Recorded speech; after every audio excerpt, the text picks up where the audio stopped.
What's up, OCC gang? Well, today I want to come to y'all about a video. Let me tell you, I was not even prepared to do this video, but I'm doing it because a couple people asked me to do it, and because, like, yo, reading some of these comments, like, I seriously can't believe some of the stuff that I'm reading. So I'm going to go ahead and do this video. It'll be really quick, but this video is going to be on coupon fraud. So we're talking about coupon fraud, and everybody probably knows already. We're talking about the Love's coupon that is on the Family Dollar app that people are misusing. First of all, I'm going to say this, and I say it all the time, but if you choose to misuse coupons, that is your business. I just want you to know that it affects everybody in the coupon community, and it's still your business though. I can't preach to you. I can't tell you what to do. Like I said in my other video, I'm not your priest. I'm not your pastor. I'm not your spouse, your parent. I can't tell you what to do, but I can help people who don't know make informed decisions. And that's all I'm trying to do. Like, all I want to do is help people who don't know make informed decisions. So that's my job. So what we're doing now is I'm going to talk to you guys about the coupon. And some people don't even know. They're like, girl, what are you talking about? So I'm going to show you guys this coupon. This is the coupon. And basically the coupon says $2 off one Love's box of diapers and Love's wipes. But what's happening is people are just getting the wipes, and the coupon is making the wipes free. So the coupon says you need to buy the diapers and the wipes will be free because you bought the diapers. But for some reason, we know that stuff like this happens with digital coupons all the time. It's taking off the wipes and making the wipes free by themselves, so you don't have to buy the diapers, or at least that's what people are doing. But at the bottom of the coupon, the manufacturer lets us know that any other use constitutes fraud.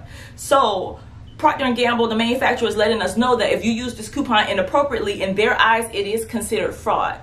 So I let people know that on social media, and people went crazy. Like, I'm trying to tell you, bruh, people went crazy. People started going in on me on Instagram, on YouTube, just like on social media, Facebook. People start trying to go in on me like, oh, you're a hypocrite, oh, this, that, and the other, blah, blah, blah. Okay, first of all, I'll be the first one to tell you, and I told y'all in my last fraud video, my last coupon fraud video, I used to misuse coupons like crazy back in the day. Like, it's a lot of stuff I didn't know because I was taught by people that I trusted in the coupon community about this new way of couponing. Like, I had been couponing for years and years, but people were like, oh, this is okay to do it this way, and that's okay. So I was like, really? So there's a hidden world of coupons that I didn't know about after all these years? Okay, now this was many years ago, but I would be like, okay, so let me try to do this. It works. The register is taking it. Oh my gosh, the digital is coming off. It's not a problem. But it took some good people to tell me that's actually illegal. And I was like, what? For real? But so-and-so said it was okay. And they're like, no, read the fine print. It's illegal. And I was like, man, okay, dang. And the way, like, my heart sank, like, oh my gosh, you mean to tell me all this time I've been doing something that's not really right? I didn't even know. There's not enough people out there educating people and letting them know that even though it works, doesn't mean it's right. And it's easy to get caught up in that wave that says it works, it's fine. That is not okay, and it's not true. So a lot of people don't know. And if you know, and I say this on every video, if you know, then I'm not talking to you. If you know and you choose to continue that way, that's your business. So you don't need to get in the comments with all of this crazy stuff saying, oh, this is that, and you're a hypocrite, and blah, blah, blah. I'm not talking to you because obviously you've already formed your opinion on how you want to misuse coupons. This is not for you. I'm talking to the person that's a parent, a father, a mother, a daughter, a son, a student, a preacher, somebody's teacher, a neighbor that wants to know this because they don't want to get caught in a bad place misusing any coupons. So I'm talking to that person that wants to know. So first of all, coupons have terms and conditions at the bottom of the coupons. And some coupons, not all, but some will tell you if misusing them or using them in a different way constitutes fraud. And this coupon is one of those coupons that says, yeah, if you don't use it like we outlined, then that's fraud, point blank. Now, the odds of you getting arrested or something like that for using that coupon incorrectly, the odds are probably very low, but I just wouldn't want you to risk being the one that they choose to make an example of. And that happens sometimes where companies will like choose to make an example of somebody, and it's like, dang, do you really want to be that person over a pack of wipes? Like, I'm trying to tell you, there's so many conversations that I've had with companies and manufacturers. So I don't say a lot of this out of myself. Like, I've had conversations with different companies and different manufacturers, and you can see some of that in my other videos that I've spoken to them. But this came about for me mostly when I had a conversation with Dollar General, not the customer service hotline. Dollar General contacted me directly. So someone from public relations over at Dollar General did contact me about giving input on the Dollar General website and their new format for their new app. And I talked to you guys about that before. So I was glad to be a part of that. But one of the things that he said to me was, we really love your content and we love your work. Some of the ways that I was using coupons on my channel, it was off-putting for the brand, and that they wouldn't want to go forward with some things because of the way that coupons were being used, and that manufacturers were cracking down on them. And I was like, what things are you talking about? And when he explained to me, I was like, oh, seriously, that's misuse? He's like, yes, that's actually misuse in the eyes of the manufacturer. And we've had several manufacturers tell us that, you know, we can't collaborate on certain things because of that. And I was like, wow. So once you know better, you do better. So a lot of people have been writing comments about my posts, and some of them have been negative, some of them have been positive. I hope you guys are scrolling through them looking. This person, Love to Coupon, says, let's not pick and choose what fraud is. If a company makes an error in their pricing on a product and we all know it's not the correct price, but we still go online and or in the store to get such items, well, and for that, I can see where this person was coming from. I can see where they were coming from without the knowledge of how the legal system works as far as online pricing errors. This moves us into local and state law. And this also moves us into federal law as far as companies are concerned. They do have to report to the Trade Commission with certain things, and there are certain rules and regulations that have to be followed. So that moves us into a different area of law. Coupons are their own area, and we're talking about coupon fraud, and then online glitches and store pricing errors. Whoa, two totally different things. So we're looking at three things. So if you guys want to discuss all three, I'm here for it. I can do breakdowns and explanations on all three. Let's start with coupon fraud. We've already pretty much covered that. The manufacturer puts outline guidelines on the coupon. They want you to abide by them. If you do not, to the manufacturer, you are committing coupon fraud. Boom, plain and simple. Plain and simple. Because they are issuing money, coupons are like currency. They have the right to determine how you use that currency. Just like if it was U.S. currency and you used it in a fraudulent way, if you were laundering that money, the U.S. government would say that you were committing some type of crime, and that was some type of fraud. You were defrauding the U.S. government of funds. Now, with coupons, if you are using coupons in an incorrect manner, then the manufacturer says you are defrauding that company of funds, because coupons are like currency. They do deduct a certain amount of U.S. currency from your total, and that manufacturer has to pay U.S. currency back to that store. So when you're using the coupon, it's not just like, oh, this was a coupon, whatever. No, that manufacturer will have to actually go back to that store and like hand out some real dollar bills to cover that coupon. So it's not just like this electronic page that you're looking at that affects no one. So that's coupon fraud. Now let's move on to online store glitches. Online glitches have a separate set of terms and conditions that the distributor or the manufacturer or retailer, online retailer, has to abide by. If you look on their website, always click terms of use. That's what I usually do before I participate in a glitch. I usually click terms of use. It's long, and there are thousands upon thousands of words that you'll have to read, but I sit there and I read majority of the words. Some of the sections are pretty much the same, so I skip some, but mostly on most websites, if there's a major glitch, I do read all of the terms and conditions before I publish that to you all, because now I like to be a lot more thorough before I publish a glitch. So I'll take the Puma glitch, for example. I sat there before I posted that glitch and I read every single word on the Puma website under their terms and conditions. On most of these websites, they tell you that they reserve the right to not honor any pricing errors or to cancel an order and refund you. So they tell you that they reserve the right to do that, and that it is up to the company if they decide to fulfill the order or not. With online glitches, it's usually worth the gamble, because the company has the final say if they want to process your order, if they want to print your shipping label, if they want to ship your item. If they want to charge you for the item, the company has the final say. And so that is perfectly legal to participate in an online glitch because the company has the final say. There's a process before the orders are just shipped out of the warehouse.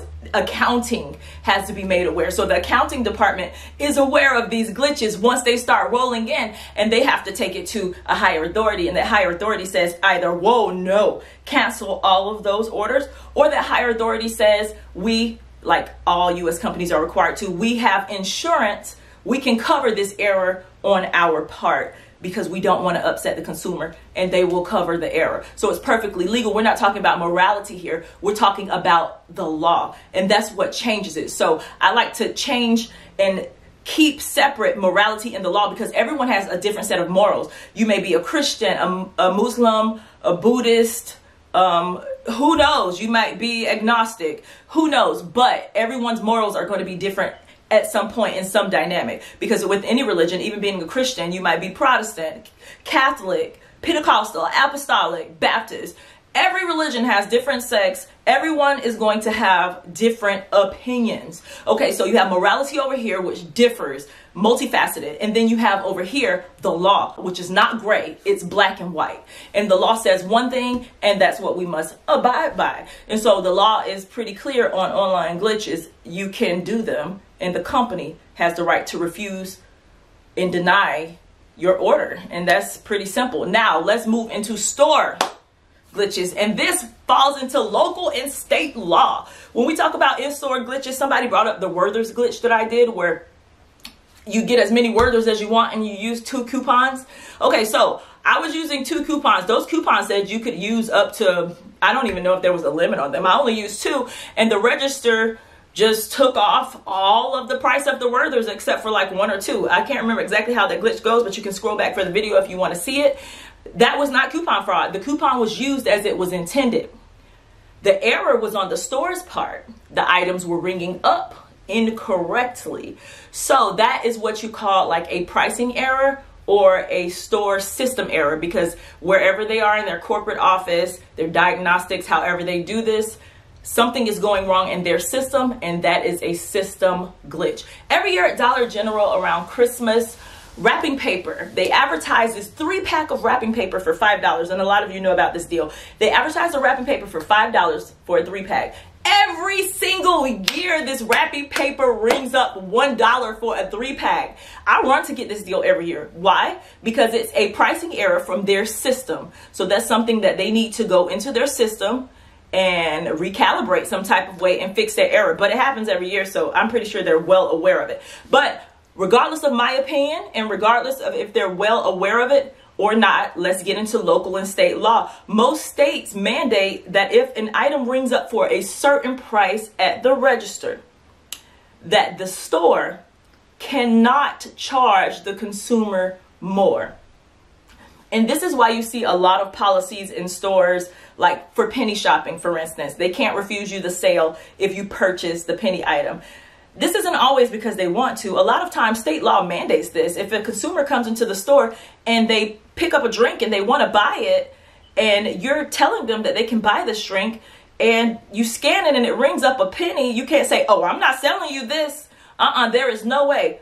That's illegal in most states. You do have to go through with the sale. Now, what a store can do is pull the rest of the items and refuse sale by taking them off of the sales floor. And that applies to pricing errors or glitches. If they get a memo from corporate that says pull all of this off of the floor, don't sell any more of this because for some reason it's ringing up incorrectly, that store is within their right to do that. But until such time, we as consumers, as mandated by law, we are well within our rights to go and buy as much of it as we want until the store tells us otherwise. Some stores have in their clause, unless a manager declines the sale based on X, Y, and Z. So you do have to go into certain terms and conditions and check those laws for your state. But most stores that are in most states, we have stores that are franchised, and the rules in franchise stores will be different from store to store. But we have stores that are not franchise stores, such as stores like Dollar General, most Family Dollars. They're all owned by the same company. So the rules are consistent state to state because they need a blanketed set of rules. And they're not going to have a set of rules for Wyoming or for this state or that state. That also changes when you go to states like Pennsylvania. They do have certain laws there about expired foods and things like that. State law regulates something completely different for pricing errors at the register. And of course, if there's a problem that is too serious, then the store is advised to remove that item from the shelf. Now, something else somebody said to me was about Walmart. Somebody said, you do Walmart glitches. That is not a glitch. When I take my phone and scan prices at Walmart, that's not a glitch. That's actually advertised by Walmart. Actually, Walmart encourages consumers to use the Walmart app on their phone to scan prices. What you scan on your phone will be the same price that you get when you scan at a scanner that's in Walmart. It will be the same price that you get when you go up to the register. You're not altering a barcode. We're not committing crimes. We're not changing the barcode. We're using the Walmart app and using its features the way they want it to be used. In fact, Walmart comments on my videos and says, wow, you are a smart shopper, or good work. Walmart comments on my videos when I use that scan feature. So I'm not really going to get into that one too much because that was just funny to me. But in closing, this is what I wrote. I wrote this on social media and you guys can see it too. It says, if you follow me long enough, you know that I'm not the argumentative type. I'm definitely not. You should also know by now, I'm not big on opinion when it comes to the law. For those comparing online glitches to coupon fraud, you're like the kid who skips school and when caught tries very hard to deflect to the sins of his classmates to evade any repercussions for his own wrongdoing. Online glitches and price glitches are legally bound by a different set of terms. In fact, in most states, a company is bound by law to uphold the price of an item no matter how wrong it scans at the register. The only exception is if the item scans higher than tagged, at which point the company is bound by law in some states to give that item to the customer free of charge or at the tagged price. Online deals are covered by a separate clause in which the distributor has the right to honor or refuse sale in the event of a glitch or website malfunction. The final choice is made by the company. Facts and law, not opinion. If you cannot have a conversation with me using both, I respectfully decline any dialogue on this subject. So that's pretty much how I feel about it. If you can't come with the facts and the law, I don't want to hear it because there's people's lives and livelihoods and reputations on the line. And they need to know the truth. So if you're not willing to come with facts, then I'm not willing to hear it. This is not to condemn anyone. I say all the time, this is stuff I used to do. I don't come to condemn anyone. This is a learning channel. So do you expect me to not teach people what's proper and what's good? I'm not Jesus Christ. I do not have the right to judge or condemn, and that's not what I'm doing. But some people turn it into something else. I'm warning people, and then other people come and try to turn it into an argument. I'm not trying to argue with you. I'm not trying to discuss this with anybody who already has an opinion and their mind made up on what they want to do. Continue to live your life and do things your way. This video is not for you. This video is simply to inform and educate, and that's what I'm here to do. All right, OCC gang, I hope y'all learned something from this video. I hope you learned enough to make an informed decision about what you want to do going forward. I'm going to continue to call it like I see it as I learn. I'm going to teach you all so that you can grow with me. I don't want to be getting all this knowledge and not dropping any knowledge for anybody else. I want to continue to teach you as I learn. We can grow together. There's enough room in this for everybody, and things will be better from the manufacturers going forward if we all just pull together and just stop with the coupon fraud.